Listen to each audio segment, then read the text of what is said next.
અને આ પૈસા ગણી લો, વેપારીને આપવાના છે 5,000 રૂપિયા. કેટલા? 1 2 3 4 5 6 7 8. આ તો 4,000 જ થયા. આમાં તો મેં 5,000 મૂક્યા હતા. 1,000 ઓછા કેવી રીતે થયા? આ જ લીધા હશે. ના, જો એમ કહીશ તો ડાયરેક્ટ માનશે નહીં. કંઈક આઈડિયા વિચારો પડે. આઈડિયા, ચાલો. હા બોલો. મને એવું લાગે છે ને હમણાંથી કે તારી યાદશક્તિ બહુ ઓછી થઈ ગઈ. બોલ, આવું કોને કીધું? મને એવું લાગે છે તું બધું યાર બધી વસ્તુઓ જ્યાં ત્યાં મૂકીને ભૂલી જાય.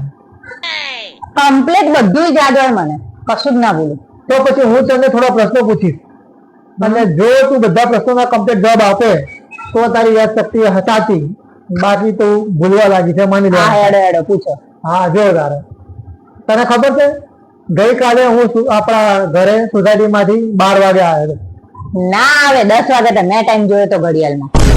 બરાબર બરાબર. બીજો પ્રશ્ન, આપણી સોસાયટીમાં પરમ દિવસે ભજન હતા, ખબર છે તને? અલા પરમિશન હતા, અઠવાડિયું થયું અઠવાડિયું. બરાબર બરાબર. તને ખબર છે કે મારા પર્સમાંથી કાલે 2,000 રૂપિયા લીધા હતા? એટલે 2,000 નહીં 1,000 જ લીધા હતા. હે? પકડી ગઈ. ચલો વાહ વાહ વાહ.